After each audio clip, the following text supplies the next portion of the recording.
What's up everybody, Colin here for SammyGuru, and today we're going to be taking a look at the new Galaxy S26 Ultra, and I'm going to show you some privacy display tips and tricks so you can effectively use the privacy display without affecting your experience. So as you guys know, the privacy display does slightly dim your screen when it's on normally, and if you use the maximum privacy mode, you will see a bit of a gray haze on your screen, just the way it works. But we can fix this by making sure you're only using the privacy display when it matters most. So there's a couple things you can do. You can hop into settings here, and you can make it only enable on PIN, pattern, and password screens. So anytime your screen asks for a PIN or a password, the privacy display will automatically turn on, and that is regardless of this toggle up here. That is just turning it on and off normally.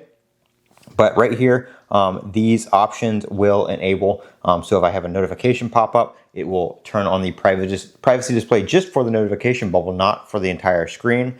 And then right here, you can also choose apps that you want to enable the privacy display. So right here, as you can see, I have my credit union's app. So if I open that app up, the privacy display will automatically turn on and then automatically turn off when the app is closed. Sorry, that is for these right here. This is for the main privacy display right here, that toggle. So when you have the conditions for use turned on right here, any of these will be in effect. Now, you can also enable and disable the maximum privacy protection down here. So that will turn that on permanently. So if any of these conditions are met, it will be on maximum. And then now if any of those conditions are met, it will be on just the regular privacy display.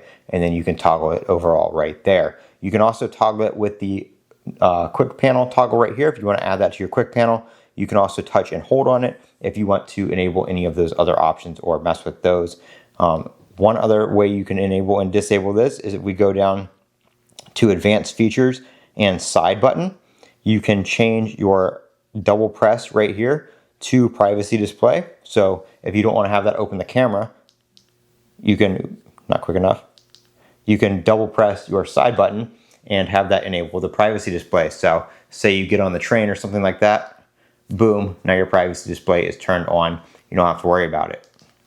Another thing you can do is you can hop back into settings here and you can go to modes and routines and go over here to routines, and you can hit the plus button right here and you can add a trigger. So some people will use their home Wi-Fi network. Some people will just geofence it and use the actual location.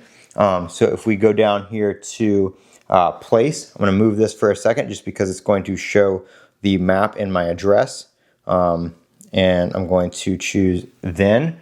So you then hit then, and then you go to display down here on the bottom, privacy display, and then so now I can choose off for when I'm at home, and then you can tell it, when you leave this address, if you want to have it turn on when you leave home, you can have it turn on automatically. So I wish they would add the conditions on here so you could have it like when you're at home, it would turn the conditions off as well so that you don't have it turn on when you open an app if you're at home. Obviously, you probably don't need to have the privacy display on for your banking app, but you can only turn it on and off right now with the modes and routines. So hopefully that's something that they might change in the future where you can customize some more of those settings to where you can turn on the conditions as well via routines and locations and stuff like that. But those are just some of the ways here that you can customize your privacy display so you can use it when you need it, but you can get that full clarity and brightness of your screen when you don't need to use it. I'm Colin with SammyGuru. Thanks for watching.